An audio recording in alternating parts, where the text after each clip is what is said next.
Immunohistochemistry has evolved from an investigative tool into a widely used diagnostic technique. Although it has been employed for 50 years, the application of this method suffers from a lack of standardization and reproducibility among different laboratories. IHC standardization is indispensable for consistent and reliable results. Today we will be talking to you about variability arising in a typical IHC workflow and how we have developed research-use-only, genetically defined IHC reference standards as independent external controls for routine evaluation. These controls aim to address the issues around consistency and reproducibility of your assays. My colleague Dr. Spivey, Senior Scientist at Horizon, will talk about how these standards can improve IHC standardization and will present data showing the concordance between cell line and tissue staining results from the UK NEQAS EML for ALK pre-pilot scheme. So before I begin, I would like you to think about this one point. What is the impact of assay failure in your lab, and how do you monitor for it? Where can variability creep into a standard IHC workflow? This slide highlights a typical workflow in an IHC lab, from sample preparation to analysis. As you can see on the right-hand side, I've just jotted down a couple of key points that I will go through one by one. The first challenge starts right at the beginning of the process with differences in sample preparation, heterogeneity of the sample, and fixing. Different labs follow different protocols for sample preparation, and these can both influence the downstream results, such as intensity of staining and tissue morphology. The second challenge relates to the thickness accuracy of the sections cut. We all know the difficulties and the variation in section thicknesses that can result in different staining intensities, and therefore consistency is extremely important. As I'm sure you all know, when performing IHC assays, labs use various staining kits from different providers, antibodies from different vendors, and automated staining platforms from different manufacturers, and all can result in different staining results. Let's take EML4 ALK detection in NSCLC as an example. What antibody would you use? From our external studies, we know that the labs are using a range of antibodies, D5F3 being the most popular, the ALK1 DACO clone which being the most unpopular, and the LICA antibody, to name a few. And if the protocol is not optimized, this can lead to false positives and negatives. Next, we come to the accuracy of quantification and interpretation. How accurate is your scoring method, especially for biomarkers that do not yet have official scoring guidelines? For labs in particular using quantitative digital pathology, what are the thresholds that you are using to calibrate your assays? Finally, what controls do you use to routinely monitor your assay? Are they easy to find? Is it a finite source? Are they consistent day on day, year on year? Over the next few slides, we will discuss the challenges in more detail and show you some internal and external study data.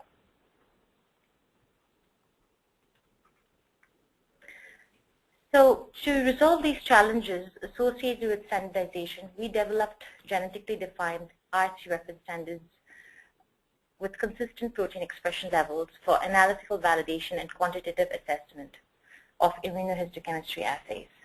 The aim was to create a standard that was renewable, consistent, and reproducible for routine monitoring.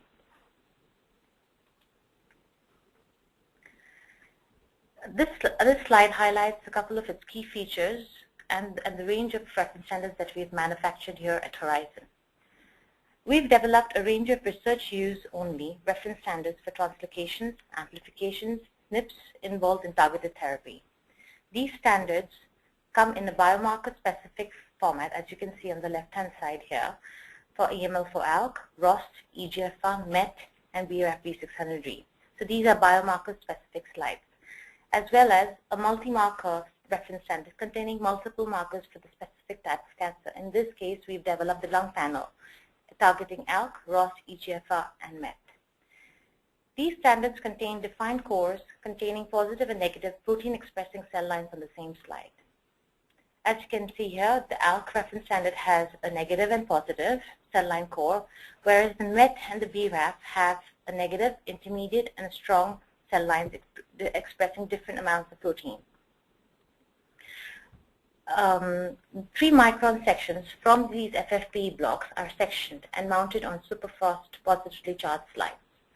There is ample space to place your sample of choice and use it as an on-slide control to provide confidence to your IHC results for routine evaluation.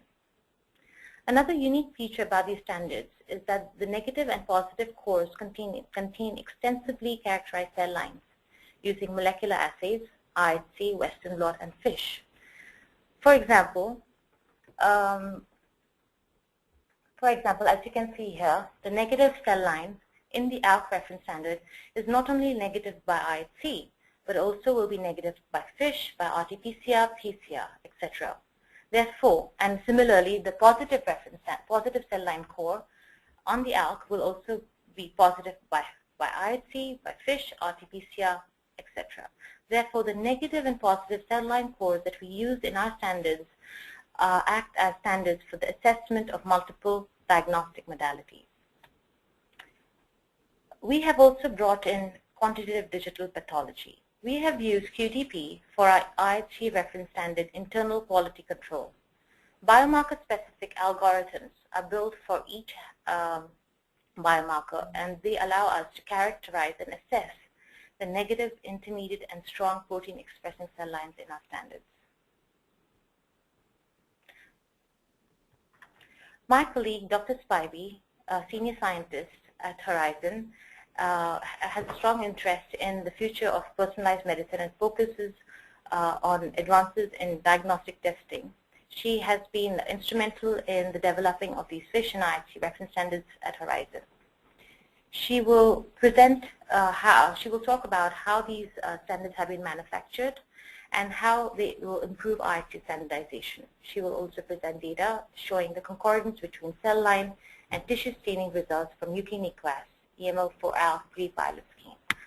Here you go, Vicky. Thank you, Farah. So I'd like to start with how we manufacture these genetically defined standards. And let's take EML4ALK as an example. So we take a cell line, wild type for the mutation of interest, and single cell, dilute it to create a clonal wild type cell line. Then, using Horizon's proprietary gene editing technology, the line is then targeted to create a clonal mutant cell line which contains the mutation or translocation of interest, in this case EML4ALK translocation.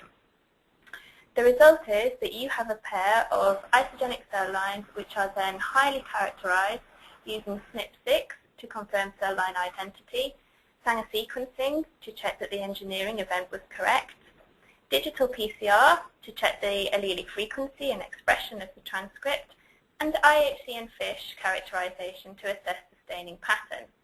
In addition, as Farah introduced you to earlier, for our IHC reference standards, we use quantitative digital pathology to evaluate the cell lines.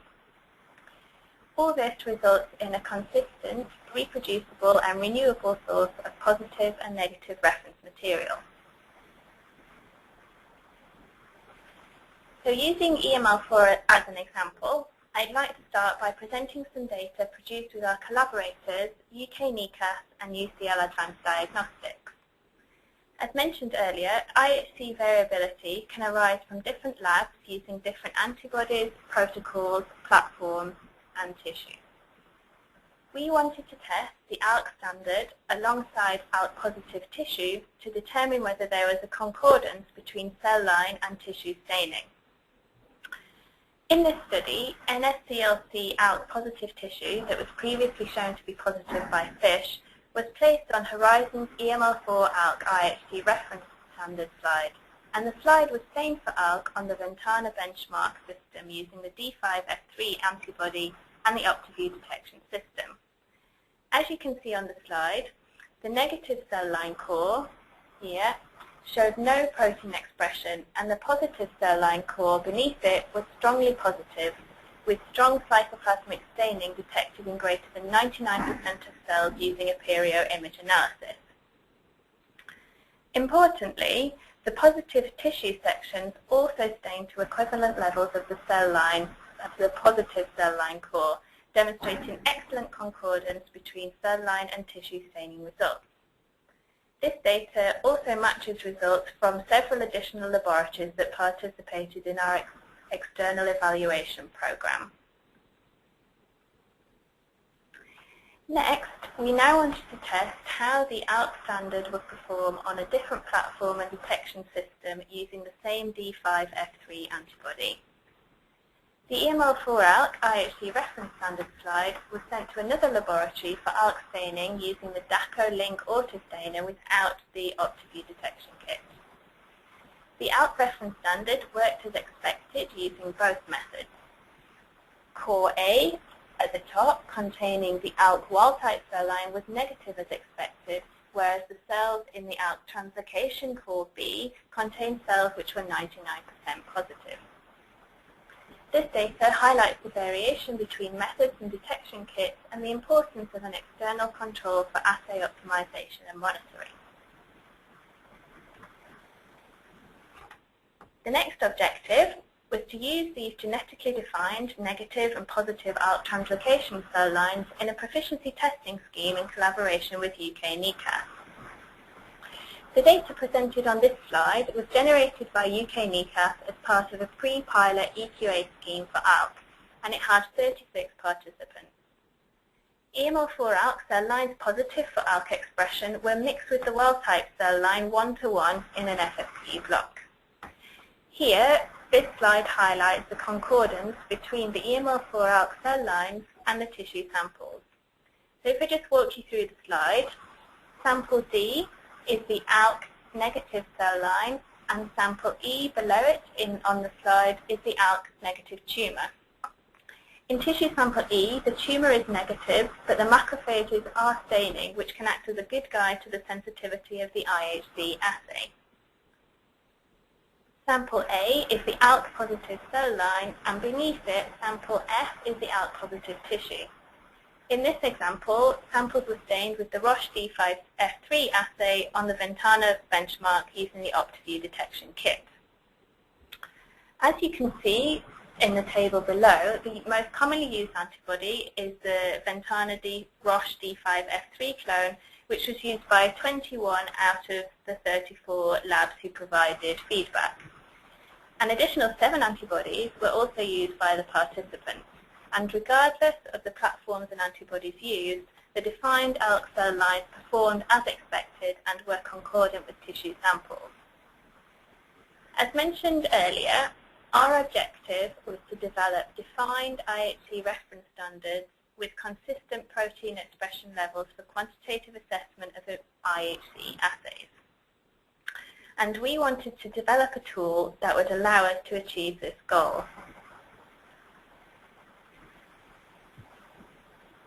As Farah introduced you to earlier, analysis of IHC staining is very subjective. In addition to the molecular characterization of the cell lines, we have adopted QDP to further define the positive and negative cell line cores. Taking EML4-ALK as an example again, this reference standard containing the negative and positive cell lines was run on the Lycabond Max using our optimized protocol, and the images were scanned on the Aperio image system. And from these scanned images, the ALK algorithm was developed. So the intensity of the individual cells in the cores were analyzed using the VisioPharm software shown here, and the resulting histograms were compared to create the optimum cutoff between positive and negative cells, minimizing false negative and positive results. The thresholds, shown here on the right-hand side, were then set and used for all ongoing analysis to ensure consistency and reproducibility. The H-score provides additional information about the staining, as it is a score of staining intensity sensitivity and can monitor changes more accurately than a simple positive-negative cutoff. Over the coming months, we will have data showing the comparison between cell line and tissue post-quantitative assessment. So to summarize the key points, we have produced characterized and genetically defined cell line standards. The standards show excellent concordance between cell line and tissue staining results and highlight variation between methods and detection kits, all demonstrating the need for external controls. In addition to the molecular characterization, we have also adopted QZP to further define positive and negative cell line cores. Thanks a lot, Vicky, for that. Thank you. To follow on from the data, I would like to briefly run through the formats and the application of our IHC reference standards. The reference standards that we've created come in two different formats.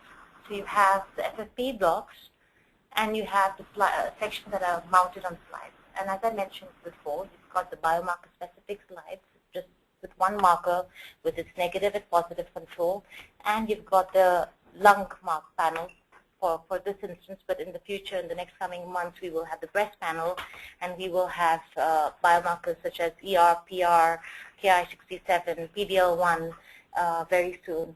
So this will feed into these different pipelines. And if the person is interested in blocks, we have FFP blocks as well. So the applications are quite simple.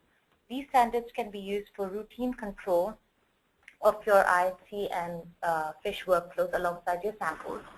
You can use them to identify and control variabilities in your IHC assays.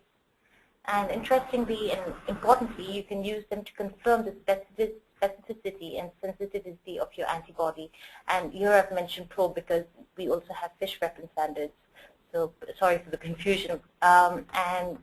Most importantly, you can use them as a common reference point for routine use in ring studies or multi-center studies. A unique feature that some of our external collaborators have performed is multiplexing. They've used these standards such as the lung panel for multiplexing to test the assay specificity and the sensitivity. You could also use these standards to monitor the accuracy of your quantitative immunofluorescence assay readout. And we also are able to customize biomarker-specific blocks and slides based on the requirement. So coming back to conclude, I would like to ask you three important questions. What is your assay optimized?